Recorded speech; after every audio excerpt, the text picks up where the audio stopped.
We've arrived at the intermission during this broadcast concert by the Philadelphia Orchestra, and here is the orchestra's program annotator, George Deal.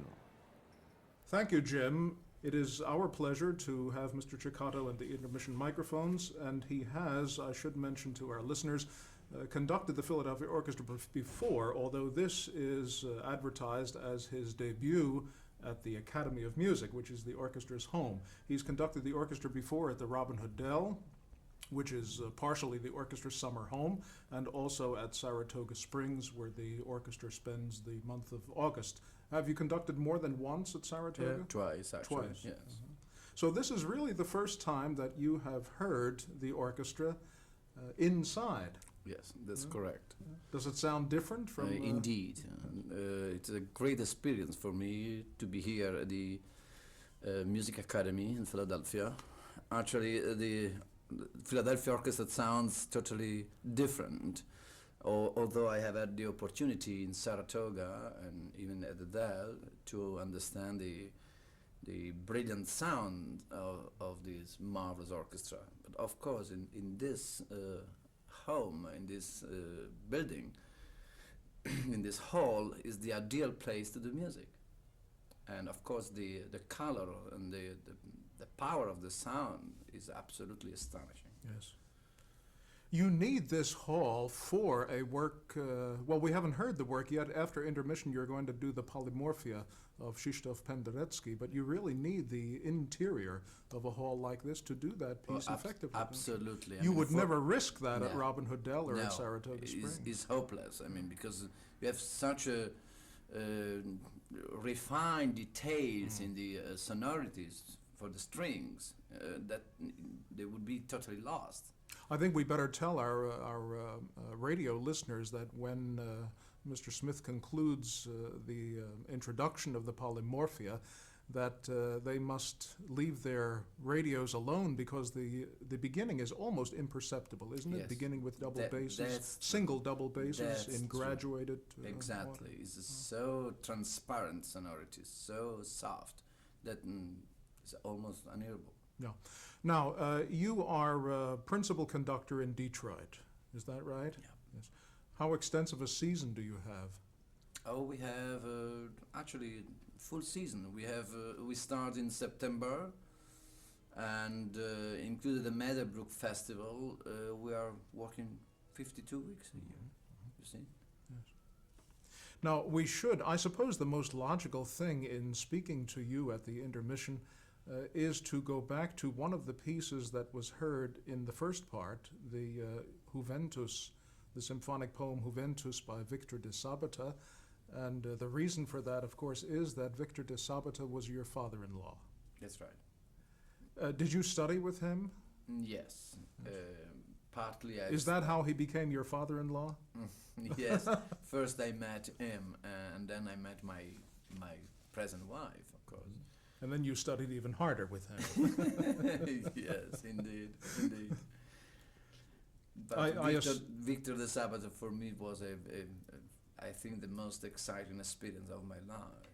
And I have had the opportunity to study with him many scores, and he gave me lots of direction and suggestions and experiences that really he got through his incredible career. And I do recall one marvelous and a very very nice story about the Philadelphia Orchestra, he told me. He conducted here several times. Oh, yes. Oh, yes. And after a certain period he spent with the Philadelphia Orchestra, he went back to Europe by ship, as he used to travel. And he met on the ship a friend of him. He's actually a friend of mine as well. And this friend asked to the maestro where he spent his time in the States, and he said, yes, recently I have been in Philadelphia with this marvelous orchestra. And he said, did you conduct the Philadelphia Orchestra as well? Maestro Ceccato asked this friend of us. He said, oh no, Maestro, I am not a conductor And Maestro de Sabata answered, it doesn't matter. I mean, you don't need to be a conductor to conduct this marvelous orchestra. They play on their own. And it's true, isn't it? It's marvelous, a terrific orchestra. But of course they do pay close attention to the conductor. Oh, certainly. We'll have to stop for just a moment. We'll be back in about 60 seconds with Aldo Ceccato. We pause now for station identification during this broadcast concert by the Philadelphia Orchestra. This concert is coming to you from the Academy of Music in Philadelphia.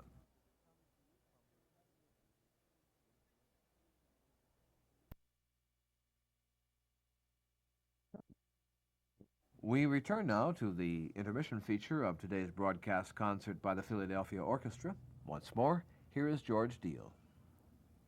We're speaking with Aldo Ceccato, who is guest conducting this Philadelphia Orchestra concert.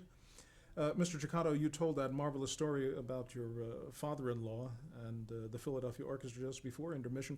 I meant to mention to you also that when I was a youngster, I used to listen to, and I think I can say this, I used to listen to the New York Philharmonic broadcasts. And as I recall, they were on Sunday afternoons. Of course, on Sunday afternoons now locally in Philadelphia over WFLN, I religiously listened to the Philadelphia Orchestra broadcasts. But when I was a youngster, I'm talking about when I was in my teens, I used to tune in the New York Philharmonic broadcasts on Sunday afternoon. And on this particular occasion, I tuned in a shade late, and they were in the first minute or so of Ravel's Bolero. And it was the most exciting and the most electrifying performance of the Bolero that I have ever heard. And at the conclusion, I learned that the conductor that afternoon was Victor de Sabata, Yes. which was a great thrill. Yes. I must mention something very, very interesting about the Bolero with the Sabata. He used to spend in Italy very much time in Rome, especially during the war, with the Santa Cecilia Orchestra. And he did Bolero several times with his orchestra. And at the very end, in the fortissimo, the very end of the piece, the orchestra took the initiative, during the rehearsal of course, to join the parts singing with the voice. So actually, the Sabata was very surprised about the thing. He was very amazed. He didn't realize what went on, because, I mean, it was such an incredible surprise for him. He stopped the orchestra and he said, "Oh, please, do that tonight too." and they did, and it was a fantastic effect. So when I went to the Santa Cecilia Orchestra few years ago, and I did Ravel as well, they did the same with me, but not at the rehearsal, but directly at the concert without telling me anything. And it was such a fantastic, result. It was something unique. Well, you've had a great deal of experience with European orchestras, especially Italian, in the Italian opera houses and conducting leading orchestras in Italy.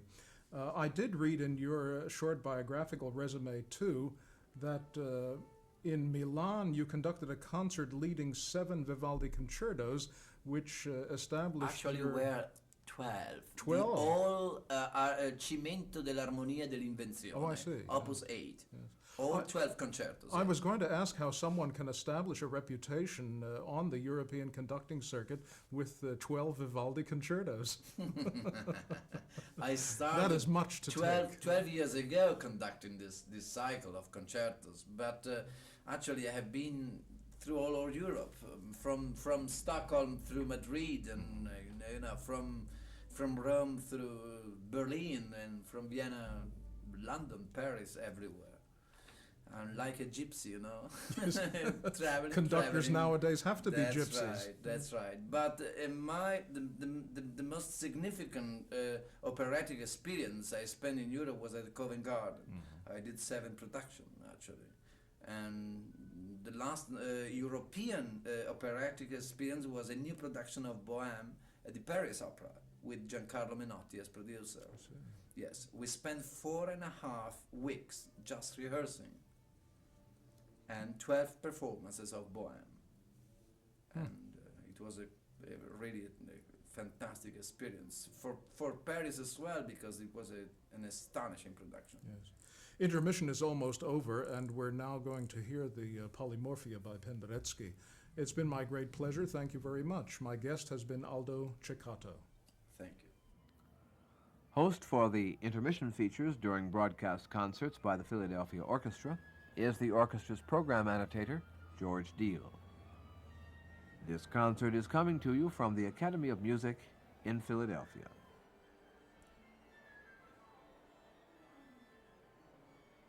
Aldo Ceccato will be returning to the Academy of Music stage in a few moments to open the second part of today's Philadelphia Orchestra broadcast with Polymorphia by Krzysztof Penderecki.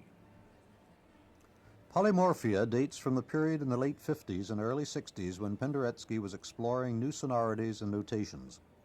Composed in 1962 on a commission from Radio Hamburg, it is a striking example of Penderecki's consuming interest in sound as a means of creating tension. Polymorphia serves also as an example of Penderecki's interest in mixing music and science. Interviewed for the New York Times in 1969, he related that in composing Polymorphia, he let encephalographs of mental patients determine much of the piece. There are indeed pages of the score that look like collections of encephalographs. I went to work as a volunteer in the mental ward of a Krakow medical center and played tapes of my music for the patients. They were perhaps the best audience I have ever had. I was very conscious of the use of natural body rhythms in this piece, how the body instinctively reacts to sound stimuli. The encephalographs, however, presumably were only visual stimuli for the suggestion of sound images. Here is Aldo Ceccato to conduct the Philadelphia Orchestra in Polymorphia by Krzysztof Penderecki.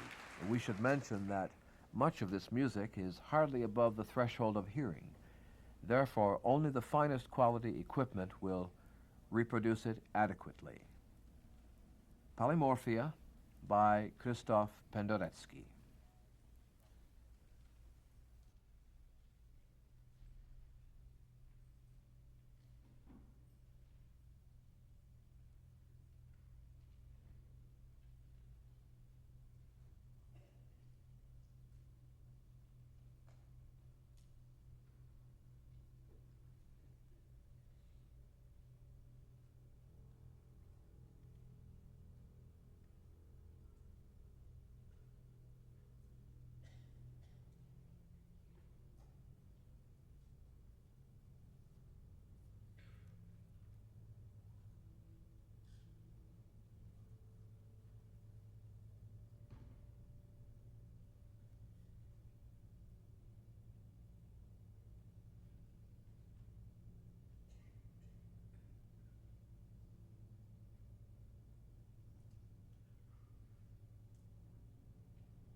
Polymorphia by the contemporary Polish composer Krzysztof Penderecki.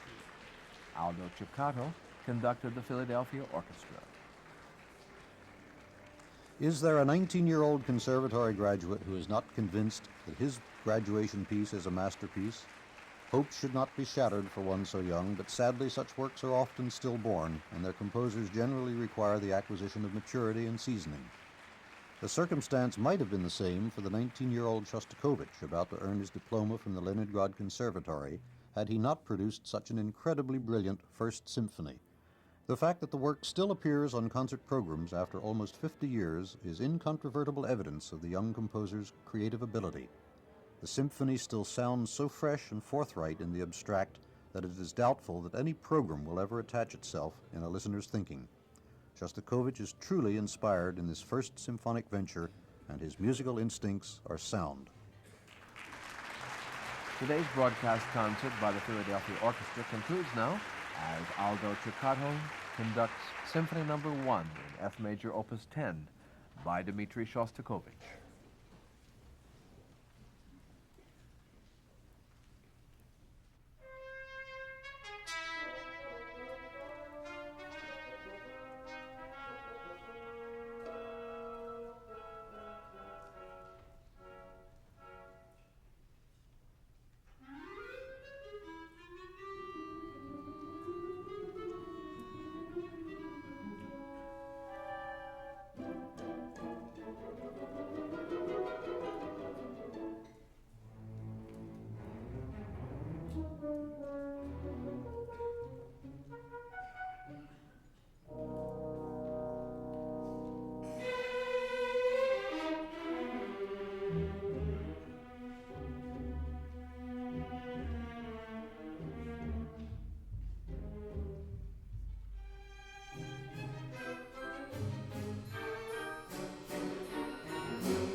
Symphony No. 1 in F major, Opus 10, by Dmitri Shostakovich. The Philadelphia Orchestra was under the direction of Aldo Ceccato. Mr. Ceccato is principal conductor of the Detroit Symphony Orchestra and has appeared often as guest conductor of the Philadelphia Orchestra at Saratoga and at Robin Hood Dell. Today's concert marks his debut with the orchestra in the Academy of Music.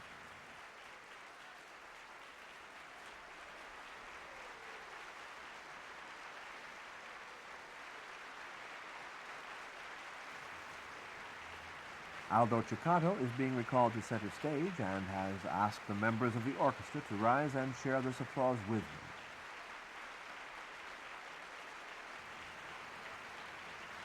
In a few moments, we'll have word of the next broadcast by the Philadelphia Orchestra. This concert is coming to you from the Academy of Music in Philadelphia.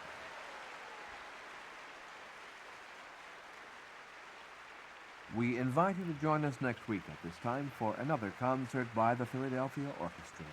Eugene Ormandy, music director and permanent conductor. Zubin Mehta, music director of the Los Angeles Philharmonic Orchestra, will make the first of 2 guest conducting appearances this season with the Philadelphia Orchestra at that time. For his program, Mr. Mehta has chosen Overture to Ruy Blas by Felix Mendelssohn, Symphony No. 34 in C major, Presto 334 by Mozart, and The Planets by Gustav Holst. In the Holst work, the orchestra will be joined by the women of the Mendelssohn Club of Philadelphia. Music commentary for the Philadelphia Orchestra broadcasts is by the orchestra's assistant conductor, William Smith, and is based on program notes by George K. Deal, program annotator for the Philadelphia Orchestra and chairman of the Fine Arts Department at LaSalle College. Producer and recording director of these broadcasts is Albert L. Borco, Jr. Audio editor is Donald F. Wetzel. Production consultant and host for this series is James W. Keeler.